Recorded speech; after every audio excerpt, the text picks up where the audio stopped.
Well, if you're happy and you know it, clap your hands. Come on, Pontiac, you can do better than that. Come on, if you make an impact in Pontiac, make some noise. Come on. If you're ready to educate, empower, and excite a new generation of learners, come on, make some noise. Come on, wake somebody up next to you. I'm glad to see you, I'm glad to be here. And it is an amazing honor. What an amazing display. I walked in here and I said, am I in the right place?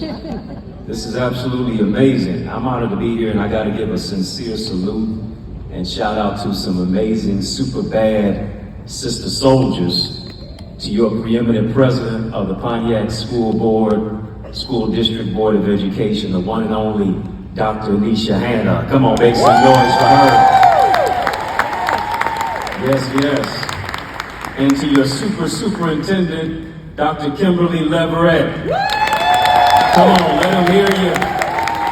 But don't leave my brother from another mother out, Mr. Kevin Gross. Come on. Give him some love. And of course, salute to all of you for making impact in Pontiac. You continue to rise from the ashes like a phoenix. And so it is an honor to be able to be here. Now, I know the elephant in the room is my bearded baby face. And so I know you're trying to guess my age, and I might as well tell you. I'm older than Michael B. Jordan, younger than Michael Jordan. I'm older than Jaden Smith, younger than Will Smith. Yeah, there it is. Y'all know black don't crack. Brown won't let you down. Beige don't age. Tan got a plan. And light it do you right. I think I got everybody in here this morning. Everybody's in here. Listen, I realize you don't just soar as high as your dream, you soar as high as your team. So why don't you just please clap it up for the teammate who's seated next to you. Come on, every staff member, every teacher, every administrator, every cafeteria worker, every custodian, every bus driver matters to the holistic development of our children. Our children matter, and you matter as well. Sound people, if you could give me a little bit more monitors in the mic, take me just a little bit higher. I'm on the road a lot, so I need as much volume as I possibly can get. Today I want to talk about weapons of mass instruction. That's what I want to talk about. Weapons of mass instruction. Really how to develop a diverse classroom of learners who read, lead, and succeed. For a quick moment, I want you to just close your eyes and just imagine someone who knew that you were fighting for your life walked up to you one day and said these words, "I thought you died." Shocking, right? Totally dismissive and insensitive, so much so that you probably popped open your eyes. Well, hear me, those were the exact same words that a guy said to me some years ago. And for lack of a better word, y'all, I was angry. Listen, I was so frustrated, I was getting ready to have a Will Smith, Chris Rock moment. Y'all don't look at me in that tone of voice. And I wasn't gonna be Chris. Yeah, I was furious. We were in Detroit, which is my hometown, is Motown on the east side. I got some cheerleaders with me, some east siders with me. I expect them to at least say, "What up, though?" Come on, what up, though?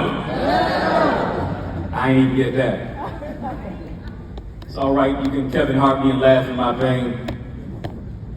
His words produced the same thing in my chest when I was struggling to breathe as a teenager, ultimately diagnosed with NHL. Now, I thought I hit the lottery. I said, I hit the Powerball. I'm getting ready to be the youngest owner of a National Hockey League team. I said, go Red Wings. Doctor says, no, you've been diagnosed with non-Hodgkin's lymphoma. Listen, if you're watching the movie The Color Purple on the screen in here, I tell you, just like Sophia, all my life, I had to fight. I got some fighters in here. You fought through the storm. You fought through the rain. You fought through the trials, you fought through the pain. You don't look like what you've been through. Because your test is testimony, your misery is ministry, your mess is a message, your stumbling block is a stepping stone, and what God will do is He'll use your setback as a setup for your greatest comeback. He'll shift your grief into grace, He'll turn your tragedy into strategy. And I didn't have a strategy because it seemed as if I lost my hair, I lost my self-confidence, I lost my self-esteem, chemotherapy, radiation. My own father never visited me one day in the hospital. People who I thought were praying for me were literally praying on me, sitting on the sideline expecting my demise. People had written my eulogy and my epitaph. They thought it was over for me. I even thought it was over for me. But I'm standing before you in 2024 as a 24-year survivor of stage 4 cancer. Come on, you ought to get excited about that. Cancer made me cry, but it didn't make me quit. Able to find the can in cancer, and that's the type of message that I share with many of our young people, that, and even if you look around you, you're not the only one who's gone through some issues. You're not the only one. And what we have to do is we have to open our eyes to what our young people are struggling to fight through on a daily basis. Behind every fact is a face. Behind every statistic is a story. And the research indicates that only 10% of black boys in the 8th grade are proficient in reading. 50 million Americans across these yet-to-be United States of America cannot read past the 4th grade level, with the group adversely affected the most being African American males. There's an interconnection between illiteracy and incarceration, as Dr. Juwanzi Kunjufu conveys in his book, The Conspiracy to Destroy Black Boys, that prisons are built based on 2nd and 3rd grade reading scores. Right. So we're living in a society, we're living in a country, we're living in a community, we're living in cities where we would rather lock up our children than unlock their dreams. My favorite 2 classes in school, y'all, were gym and lunch. Y'all probably wouldn't want to see me in your class. I need a whole lot of prayer. I'm at the right place right now. Favorite 2 classes in school were gym and lunch. I love to chase the girls in gym, sit down and eat with them at lunch. Sure did. But I learned something in my chemistry class, that water steams at 211 degrees, it boils at 212 degrees. Isn't it interesting? It's just 1 degree difference between steam and boil.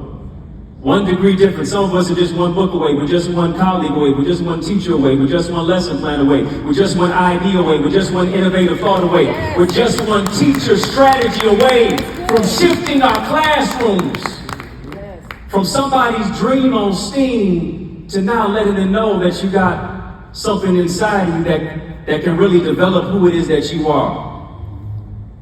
In my classroom, because I'm a teacher, taught 12 years in the Ferndale High School sector, went to school in Ferndale High School, then I began to teach on the collegiate level as well, so I ain't new to this, I'm true to this. Yeah, you didn't just get a speaker in here, you got a teacher in here.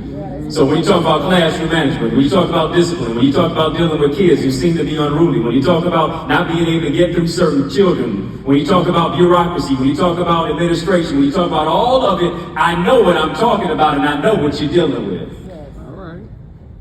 And the fact of the matter is, we got to maintain that hope. We have to maintain that idea to where we do educate, we do energize, we do excite, we do elevate ourselves. In my classroom, whenever it was time to drop everything and read, almost every boy's head dropped on the desk, as oftentimes their book became the most comfortable pillow. And so I often said to myself, why do boys close their eyes when they open books? And here's what I began to realize. I began to realize that oftentimes many educators in schools do not provide culturally relevant literature to where our children see themselves reflected in the books that they read. Walter D. Myers, a writer of more than 100 books, the late great Walter D. Myers put it this way. He said, books transmit values. If I'm not in the book, what does that say about my value?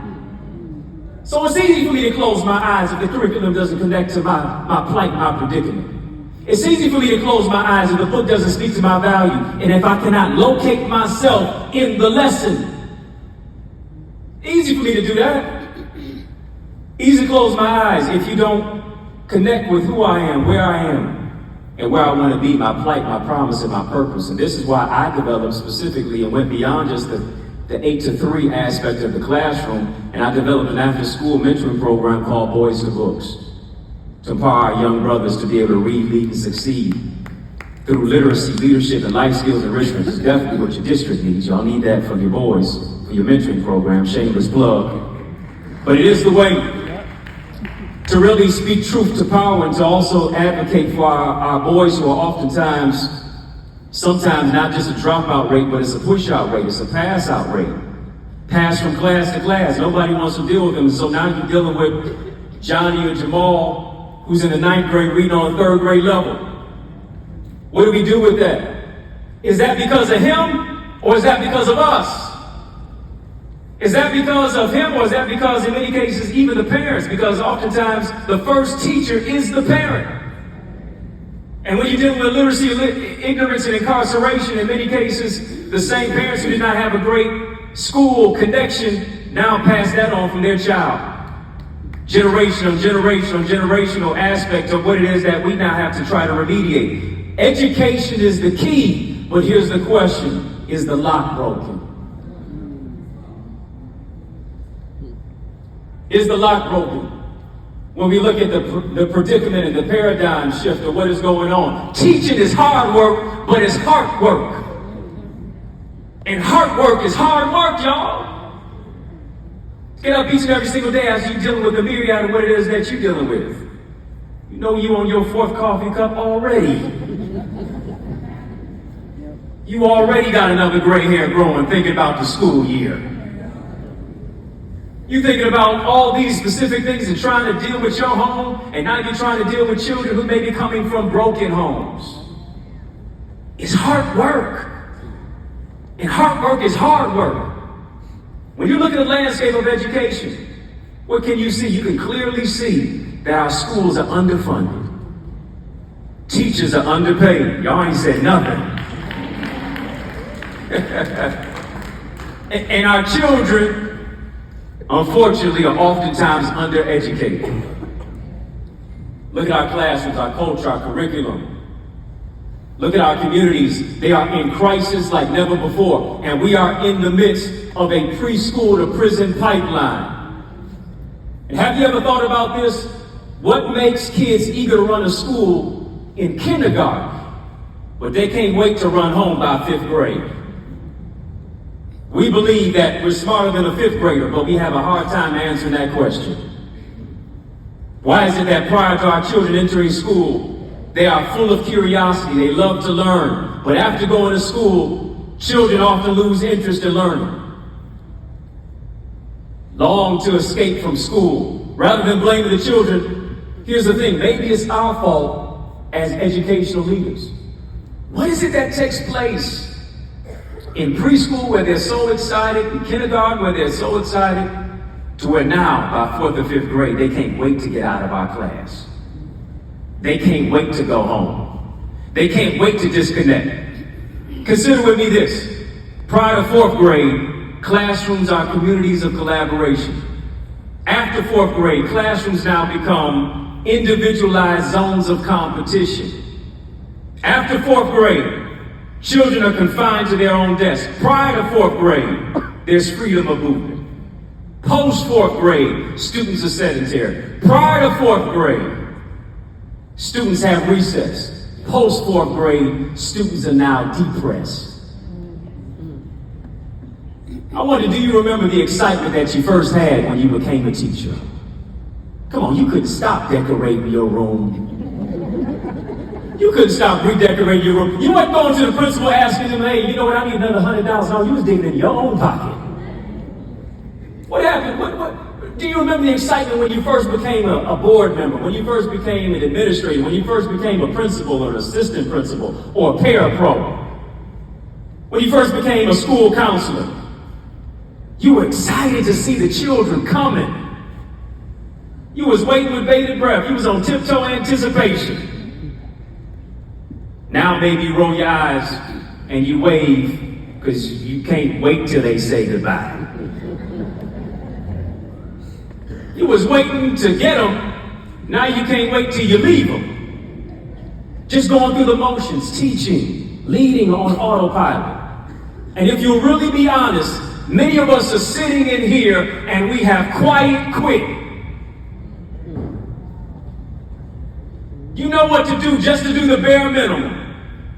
You know what to do just to be able to report, and just to be able to punch the card in, to have your lunch pail, and know when to take lunch, and you know when the bell is ringing, you know the whole process and everything like the back of your hand. But many of us, in many cases, have quiet quit. We're here, but we're not here. We're physically present in our classrooms, but we're mentally absent. And you don't think the children know? You don't think the children understand when it is that we have checked out? You don't think the children know when it is that we don't believe in them? Show of hands, how many of us believe that our children can succeed? Yes. Yes. Come on, if you believe it, say, I believe. I believe. Come on, say, I believe. I believe. Gotta believe that our children can succeed despite what it is that they're showing. If you'll really be honest, many of us have we've disengaged. We've only doing the bare minimum. You're already thinking about next June and August. I see it. You used to come in early and leave late. You were hippopotamus happy and you were peacock proud. What happened? Something happened. I want you to think about that. Pinpoint that moment when you lost your mojo. What made you lose your zeal? What made you miss a step? What transpired to make you lose a step or become cynical? Now as you think about it, what can you do to regain your energy, your commitment, your tenacity, your excitement? John Taylor Gatto, a five-time teacher in the state of New York, 5-time Teacher of the Year in the state of New York, said he became totally disillusioned that his job as a school teacher was not to teach math, but to teach school. Primary goal of real education is not to just deliver facts, but to guide students to truths that will allow them to be responsible for their life. Some of us are not even teaching chemistry, we're teaching classroom management. We're not teaching biology, we're babysitting. I want you to think about the emotional, social, psychosocial conundrum that our children are caught in. These days where our children they're dealing with and they're grappling with issues that we just can't wrap our mind around. Come on, they're dealing with issues at a younger age and we were just totally immune to that. Trying to unalive themselves. Dealing with interpersonal trauma and triggers that in many cases become so TNT, explosive in their lives. They're dealing with mental health issues, bullying, cyberbullying, limited beliefs, procrastination, emotional snipers, stinking thinking that keeps them soaking and sinking, procrastination, feeling hopeless. Through all of that, here's what we want them to do. We want to be alert, we want to be aligned, we want to be alive, we want to be awake, and we want to be enthusiastic and embrace academics. But hear me, how can they do all of that when they're dealing with all of this?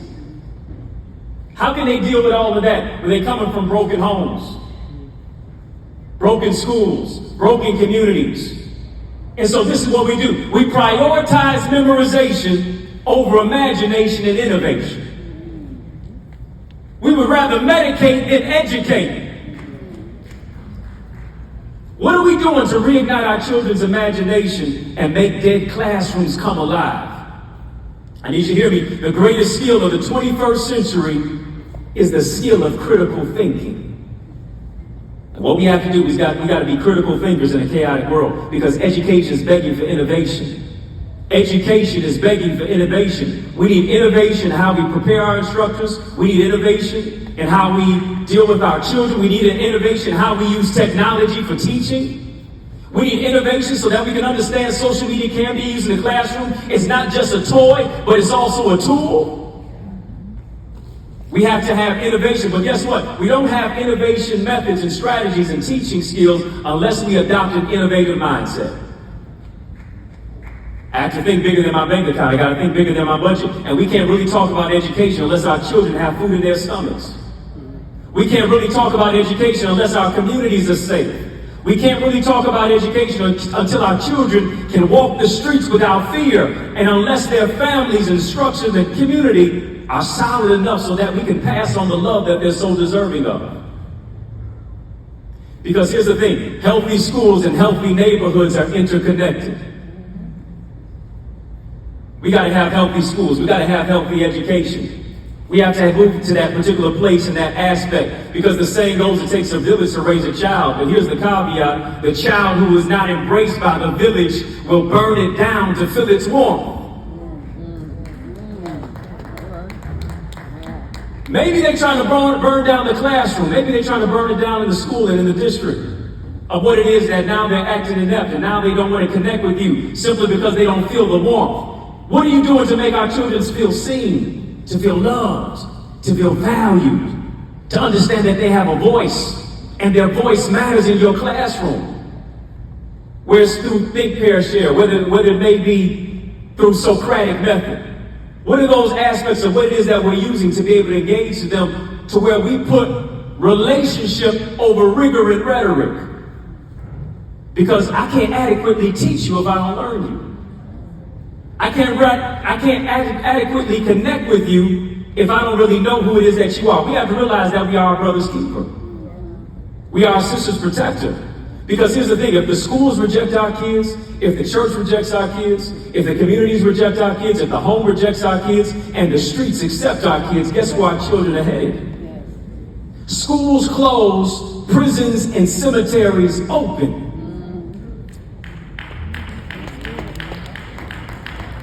And hear me, when you grow up and you live in a community and you don't really receive the love of tender loving care, of focus, of affection and compassion, then here's what you become. You become ruthless, you become deracinated, you become unresponsive. You get caught up in trauma-induced self-sabotage, impulsive living, violence and crime, struggles. The cycle of illiteracy, ignorance and incarceration continues to permeate and pervade. And sadly, here's what we have. We have more metal detectors than we have mental health experts. It's a sad predicament.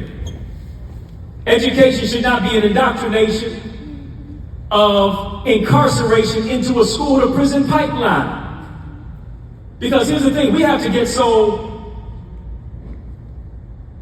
upset and we have to have such righteous indignation to where we say, listen, we got to upset this equilibrium. We have to upset the school to prison pipeline. We have to upset, not on my watch, will another child not recognize their value. Not on my watch, despite whatever goes on in their household. When they come into my classroom, it's going to feel like a home.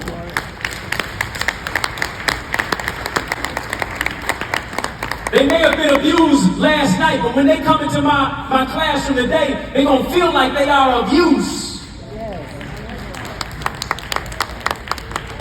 You might be the only parent that they connect to. You might be the only confidant that they have. You may be the only mental health expert, the one who pushes them in a pathway of mental health wellness. And what we have to do is we have to affirm our young people. We have to let them know, listen, you're not a young thug, you're a young scholar. You're not a stereotype, you're a prototype.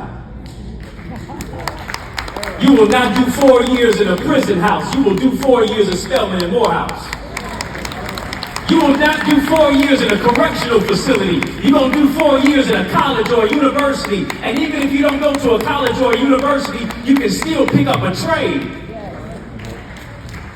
Because a plumber is just as important as a professor. An electrician is just as important as an educator and an engineer. And I'm going to help you to engineer your future. Y'all don't want to talk to me. Yeah. I don't care how our youth portray or act. All of our students have a fragile do not drop label on their lives. And they don't care how much we know until they know how much we care. Because here's the thing, caring and committed educators make deposits so our children and our students can make withdrawals for the rest of their lives. A lot of us, we just say those students, that student, this student, and it doesn't denote any ownership. What if you had the mindset to say, listen, I'm going to treat these children like they're our children, like they're my children. Because you exact love, you inject love into who you see as what it is that is you are responsible for. I'm taking accountability who I'm responsible for. It's not these kids, it's not those kids, it's my kids. Somebody say my kids. My kids. Somebody say our kids. Our kids. Come on, somebody say our leaders. Our leaders. And in order for them to be leaders, I have to be an innovator. Here's what the classroom has to do. The classroom has to curate a dreamscape conversation for co-generative dialogues in which educators and students, they come together to discuss the classroom experience. What do I mean by that? Are you willing to allow your students to be co-teachers? Yeah, it got real quiet on that one. Here's what co-teaching is. Co-teaching is allowing students to teach. I'm not talking about teaching for your entire class. You say, I don't mind. I need a break anyway. No, I'm talking about for 1 minute. I'm talking about for 5 minutes. I'm talking about for 10 minutes. I'm talking about maybe for 25 minutes. Right? Well, what if they don't know the content? Well, you don't know the content either. Come on. Why are you lying? We in church. Y'all ain't gonna tell the truth? Come on, you know you learned that information last night before you taught it the next day. It's not about knowledge that's memorized, it's about mastery of the content. And mastery is not memorization. Mastery here is about fostering a relationship with the content. It's not about content expertise, it's about content curiosity.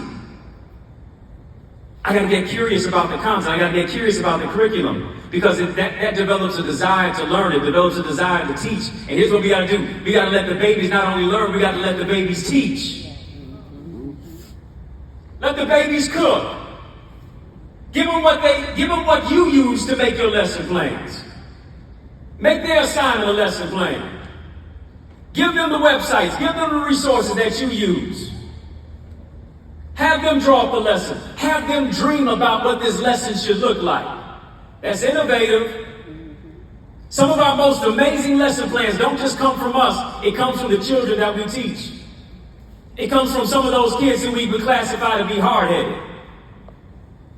It comes from the ones who, in many cases, get on our last nerve. You know who it is, you just got a picture in their head. You just got a picture in your head about it. Let them write the lesson plan. Let them teach the lesson. Then give them some points for doing it. Because sometimes the points are the motivator to do it. Sometimes the points are the motivator to do the work. We got to learn how to be quiet and let sometimes the students not just learn, but let them teach. Because whatever I connect to is whatever I learn from, even more so than you teaching it to me. Watch and witness how our young people navigate struggle beautifully. Don't cut them off, don't interrupt, don't yell out, hey, they teaching. You don't always have to be their savior. Allow them to realize, here it is, how hard it is to teach. Come on, you know this thing ain't easy. And so now, when you give them the opportunity, whether it's to teach for 60 seconds, whether it's to teach for 3 minutes, now they have a newfound respect for what it is that you do. Let them experience that. Secondly, develop a classroom name. Give your classroom an identity. When you say 313, when you say what up, though, you know who we talking about. Detroit. When you say Yaktown. Oh, y'all too quiet. I said, when you say Yaktown. Somebody holler Pontiac. I got to make some impact. There's a connectedness through naming. Right? It's a familial name. It denotes a family. It's a La Familia aspect to it. That's the only Spanish I know. Got to go back to school. Right? It builds relationship to have the members of the classroom dream up together. Then it creates conditions to where students are responsible for one another. It lessens your workload. What do I mean? Everybody in your classroom has to have a job.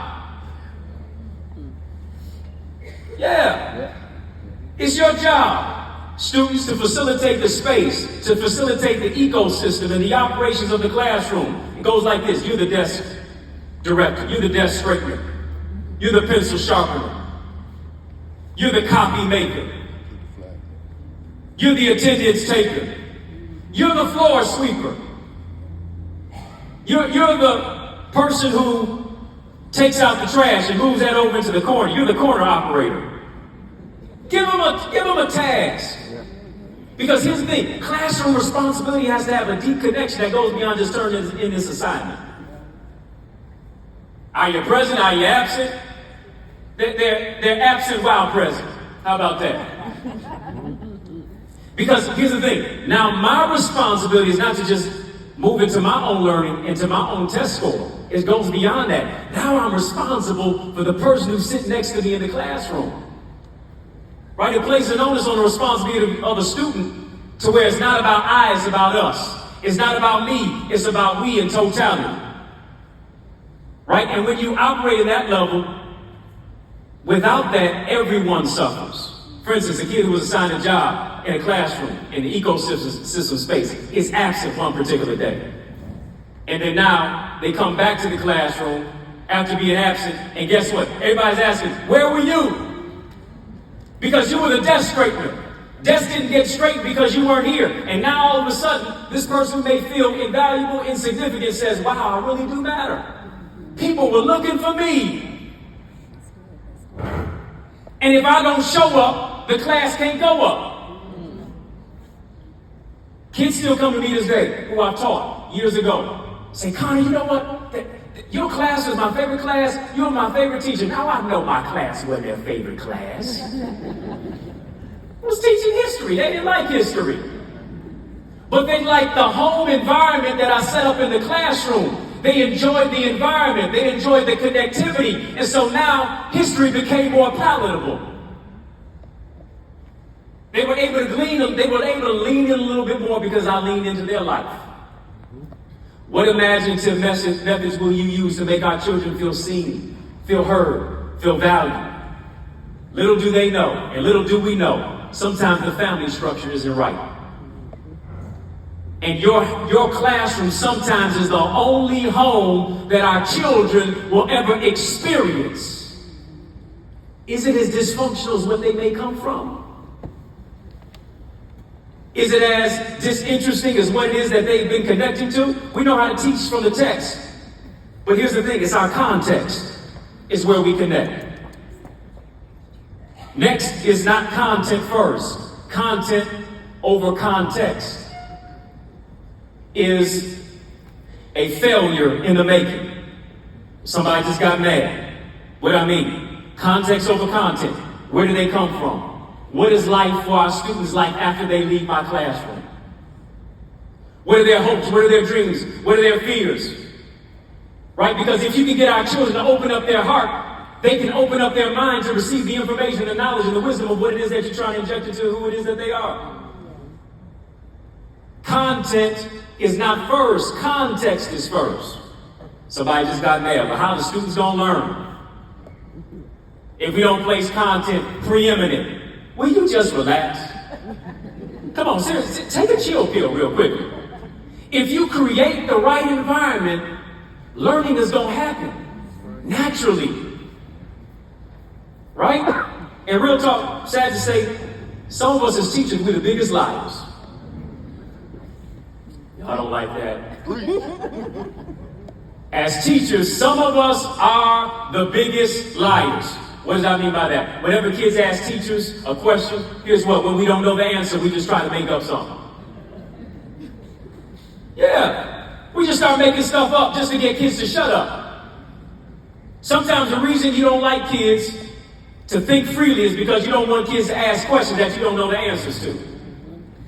But here's what we gotta do. Not knowing is not a deficiency. It's connectivity. Right? Because here's the thing. Kids love when you say, I'm not sure. So this is what you say, let's figure it out together. Come on, just repeat after me. Say, let's figure it out, together.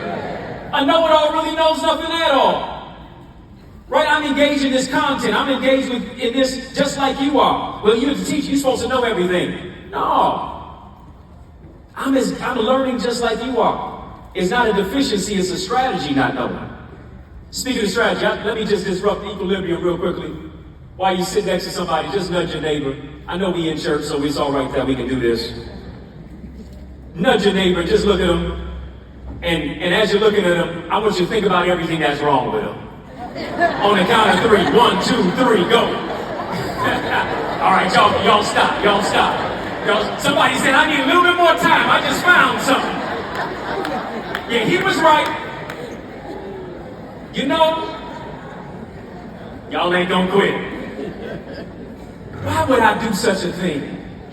Why would I tell you to do something crazy like that? Because this is what we do. We make silent prejudgments about the kids who come into our classrooms. We judge them based on their hoodie. We judge them based on their sagging pants, but they're coming from sagging homes. Coming from sagging communities. Coming from sagging relationships. Coming from a sagging school system or a sagging environment, a sagging community. But if you pull up the home, if you pull up the classroom, if you pull up the student, if you pull up their self-love, if you pull up their value, I'm a living witness, they will pull up their pants.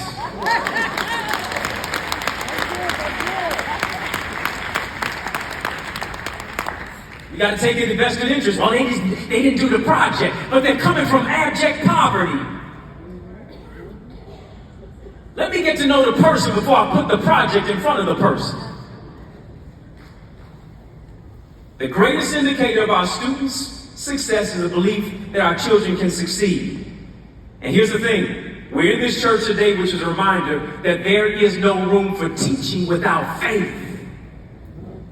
Why are y'all so scared of faith? Come on. Belief that our children can succeed is about having faith that they have the requisite skills to do it. No matter what it looks like. Faith is taking the first step when you can't see the whole staircase. Right? Why are y'all so scared of spirit? That's what's wrong with education today. Ain't no spirit in it no more. No faith in it anymore. Listen, back in the day we had pep rallies to promote school spirit. We teach in school, but we lost our spirit in school. And so here's what. There's no soul in it. School is lacking soul. School is lacking spirit. And our students know it. That's why they can't connect to it. Ain't no soul in it no more. Come on. The teaching don't even feel like beans, greens, potatoes, tomatoes, ram, ham, hog, dog. Ain't got no Lowry's in it no more. I don't know nothing about cooking, but I know that. Make me a pound cake when I leave, please. Listen, there's a pedagogical gospel to teaching. It really is. You got to realize that your classroom is the pulpit. Your children are the congregants. They're the parishioners. Come on, you're a prophet and a professor and a parent and a preacher all in one. You're a principal all in one. You're a teacher and a trainer. You're a coach and a confidant, all in one. You're wearing a multiplicity of hats for the multiplicity of the disciplines that you deal with. And hear me, we're here at this convocation, and every convocation needs a provocation. I'm here to provoke you to do something. To provoke you to think differently. To provoke you to think bigger than your bank account, your budget, your barriers, your boundaries, your blueprints. Education, we are in an age of disruption. If we keep doing the same old thing, we'll keep doing the same old thing. If we don't evolve, we won't be involved. You hear me? It's not that your paycheck is just at stake. It's your children that are at stake. Because here it is. There's got to be more than a paycheck. It's got to be a calling. A job is what you're paid for, but your calling and your purpose is what you're made for. It's about people, not a paycheck. It's not about you thinking about your next vacation. It's about the fact that this is a vocation. This is my responsibility, and because of responsibility, now I'm moving to a place of accountability. Provocation promotes action to not be a thermometer, but to be a thermostat. You don't reflect the temperature, you set the temperature. You don't reflect, you reset. Just because they got an attitude don't mean you got to have one. You got emotional intelligence. Right? Just because everything is chaotic around you. The boat doesn't sink because it's on the water. It sinks because too much water gets in the boat. You got to feel your feelings, but not let your feelings be such in a place to where it feels you. Got to process my emotions. Got to be innovative. Got to be a disruptive thinker, not a distorted thinker. I got to be a disruptive thinker. And it takes faith to dream big. You can't model imagination. You can't model innovation. If your dreams, hear me, if your dreams are affordable, you're not dreaming big enough. And what I want to ask you today is this what we often ask our students, but I want to ask you this. Where do you see your life going? We ask our students boldly and ebullionly, where do you see yourself in the next 5 to 10 years? No, where do you see yourself in the next 5 to 10 years? Come on, are you taking the time to write your vision and make it plain? Because when I make it PLAIN, it becomes a PLANE. I can launch, I can take flight to another level, another dimension.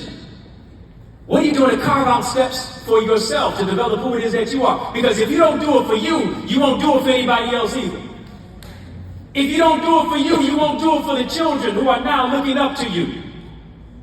People who can't dream won't encourage other people to dream. Hurting people hurt people. Broken people break people.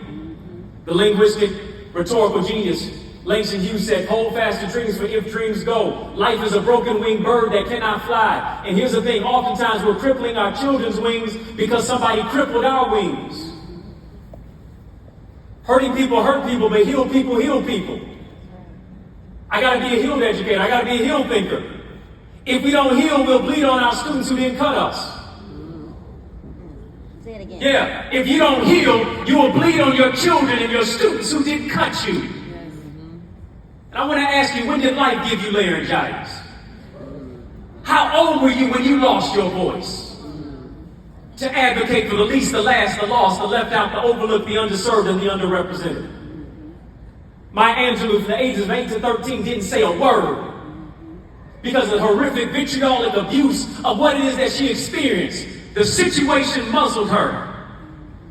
Who muted your message? Who paused your poetry? Who invalidated your ideas? Suffering in silence. But now's the time to find your voice again. Come on, because when you find your voice, now you'll be able to be a voice for the voiceless. You'll be able to be a voice for the disadvantaged. You'll be able to be a voice for our children. Let me give you this, and I'm out of here. Just a few ways to develop a diverse classroom of learners who read, lead, and succeed. Number one, say curiosity.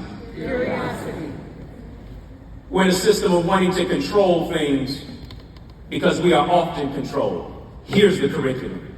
Here's the standards. Here's the obligations. Here's the dress code. And because we feel controlled, now we want to control students. It's a system of control. It's a Janet Jackson song playing in your mind every day. Control. Yo, don't act like y'all know that. You know more than Mahalia Jackson and Marvin Sapp. A controller is not an engineer.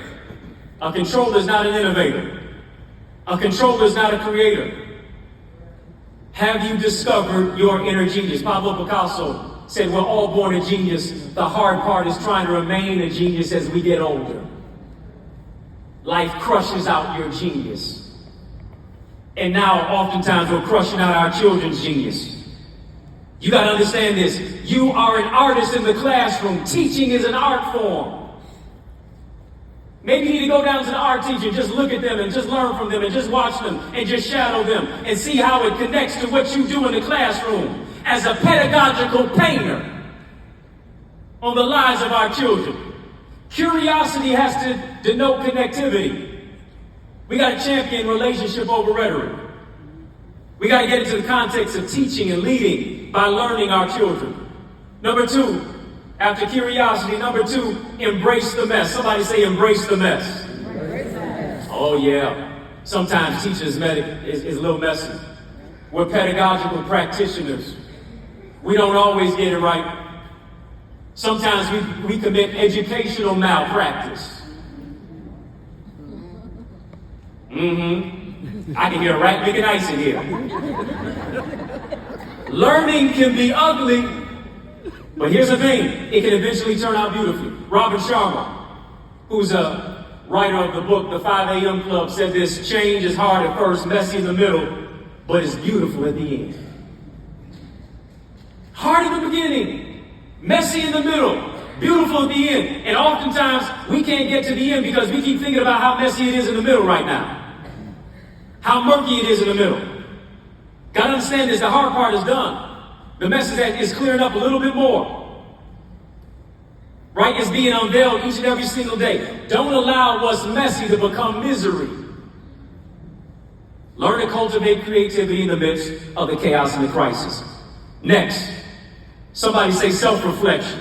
Self-reflection. That's what we got to do. If we're going to really move to the place of developing a classroom of learners, leaders who read, lead, and succeed, we got to have curiosity, we got to embrace the mess, we got to practice self-reflection. What do I mean by that? Reflection happens through accountability. Reflection happens through vulnerability. It is saying to your coworker, you know what, you said something to me the other day in the lunchroom, and I took umbrage to that. That kind of hurt. I know you said it in jest, I know you said it joking, but it kind of hurt me. Versus you have an attitude, you don't talk to them for the next 9 months. And they're right next to your classroom. Come on. We got to have connectivity, not just with our children, but with each other.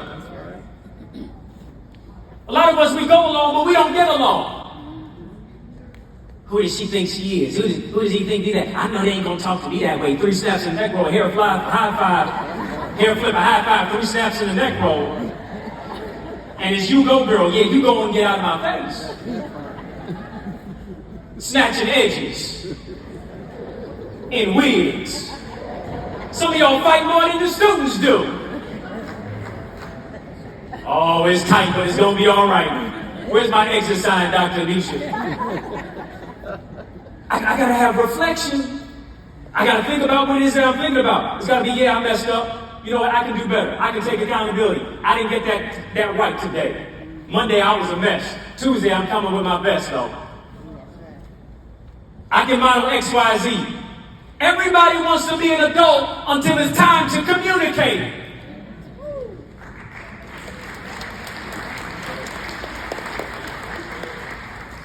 Let me take a sip before I slip.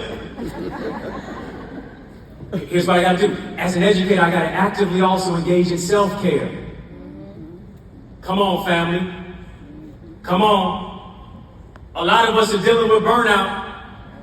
A lot of us are stressed out because you won't put yourself on your calendar.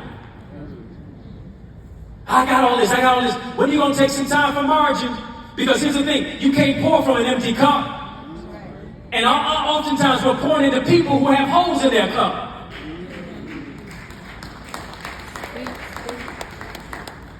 And because we don't take any time to withdraw, we don't take any time to invest in ourselves, now we don't know who to invest in. We're casting out pearls to swine. We're giving everybody else who it is that we are, but we don't even give ourselves ourselves. When are you going to take some time for yourself? I got to move into the place of understanding trauma-informed learning. Trauma-informed instruction. Self-reflection is metacognitive. That means I got to think about what I'm thinking about. Number 4, say environment. Environment. Got to have environment. It's essential that we develop a culture in the classroom. You can have a vision all day, but culture dictates the vision, whether it works or not. Vision is about more than just what you write on the board, just more than just what you put on the easel and on a post-it note. Vision has to become visual.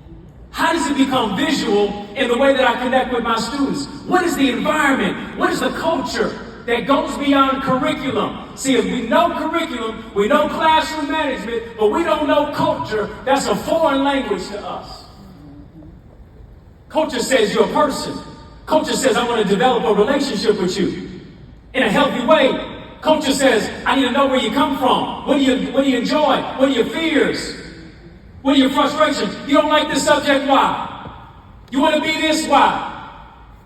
We know what, we know when, we know where, we know how, but we don't ask the question why. And this is why we stay this way. This is why it's always the same thing. Here's what we do. We just use a whole bunch of materials, but they're not culturally relevant. Children coming from a diversity of classroom, a diversity of environments, rather. Some of them avoided the attention and the affection that they're so craving for. But how we don't make our children feel seen, heard, loved, and valued. This is what we said. What goes on in this house, that's a lie.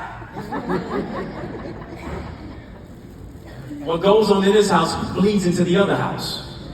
What goes into the house bleeds into the classroom. What goes on in your classroom bleeds into another classroom. And the cycle of illiteracy, ignorance, and incarceration continues. Who's going to stop the bleeding? A lot of us, we're leading while bleeding. We're helping other people, but we're hemorrhaging. It reminds you that you're number one. It reminds you that our children are number one. It reminds you that here it is, this district is number one. All right. Come on, clap it up if you know that this is going to be the best district in the state of Michigan.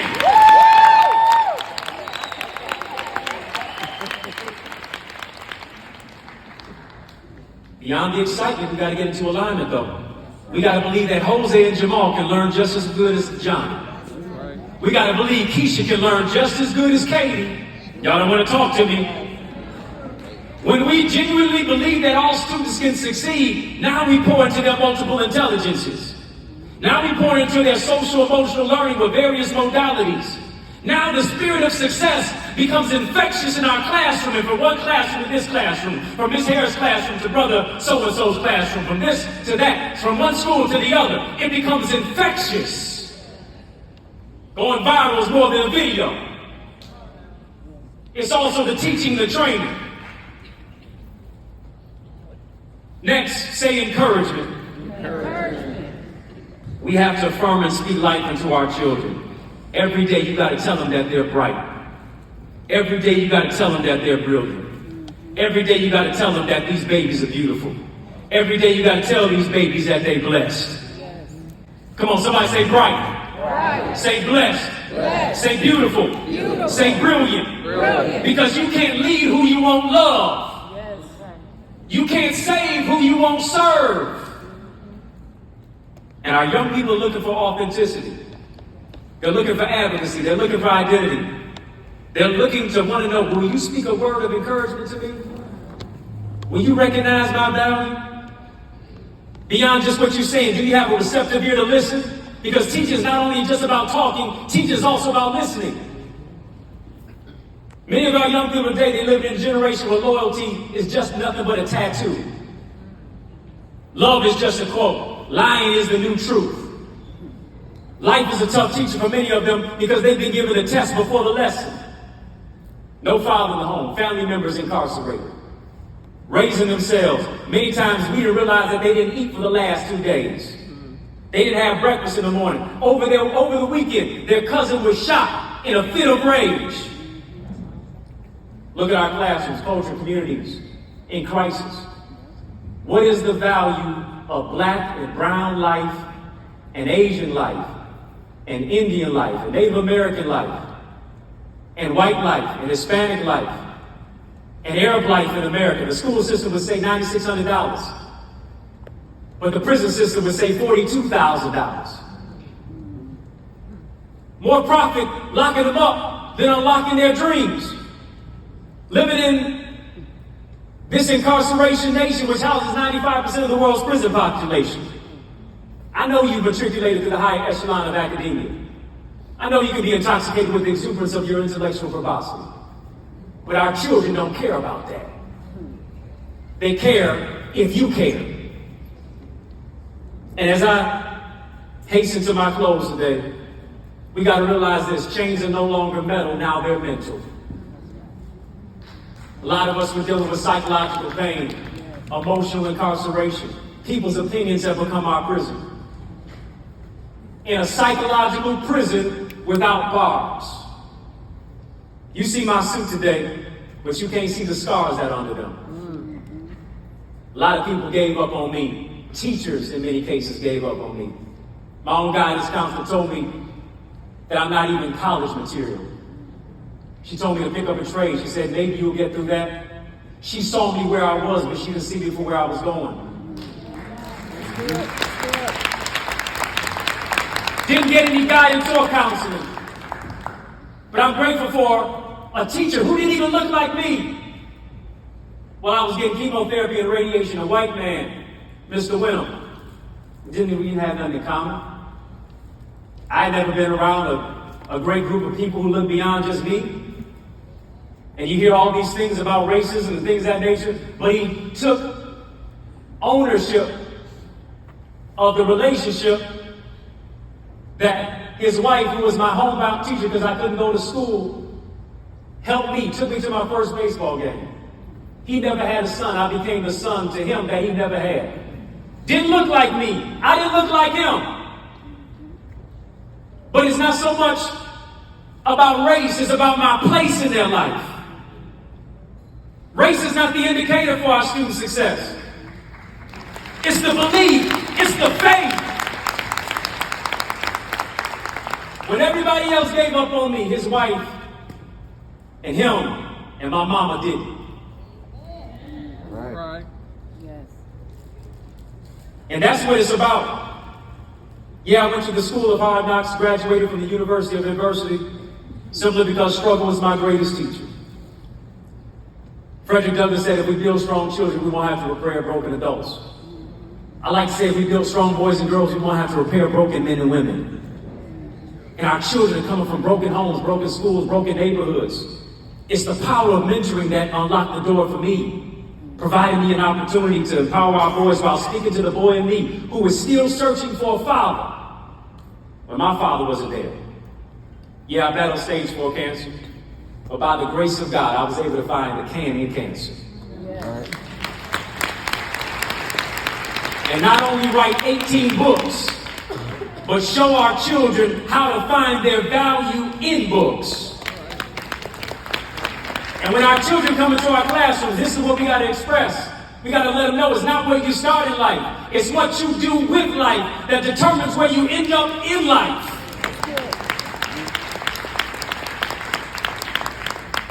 So today as I stand before you, I can stand in front of that same guy who said those words to me. I thought you died. And I can look at him today as I turn and flip the page on this stage to be a pen in the hand of God and write a new chapter. You said, I thought you died. I can look back at you and tell you, you thought wrong. Because as you can clearly see, I didn't die, I multiplied. Come on, Pontiac, whatever you do, multiply your gifts, multiply your purpose, multiply your classroom, multiply your school district, multiply and bring unity. Because it's not just about what you do, it's how you do it. Let's do everything in excellence this year. You are your ancestors' wildest dream, and you gotta teach like it. You gotta coach like it. You gotta love like it. You gotta give like it. Because the decisions you make in the classroom affects a world not yet. Let's teach like our world depends on our words. Let's teach like our methods depend on our message. Let's teach like our children matter, and they will be world changers. No more school year as usual. No more business as usual. Go into your classroom fired up. Go into your classroom with a clear head. Go into your classroom with a clear conscience to set our children's hearts, minds, and spirits on fire. Pontiac, are you ready? Yeah! Come on, Pontiac. Are you ready? Yeah! Come on the count of 3, say I'm ready. Come on, say engage. Say inspire.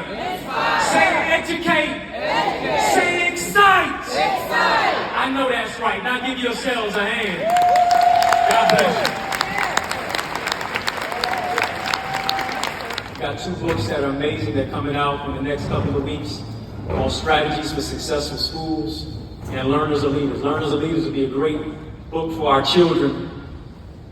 Whether you're a preschool teacher, whether our kids are preteens, it'll be a great blessing to them. 31-day journal for our children to develop who it is that they are, to affirm themselves. And Strategies for Successful Schools, a great manual for every administrator, for every teacher, for every leader, for every community member, whether you're a custodian or a classroom manager. These are the books that'll be for you. So scan that QR code, and it's also, the books are available at theeaglesacademy.com/books. I appreciate you. Thank you, Pontiac. I love you.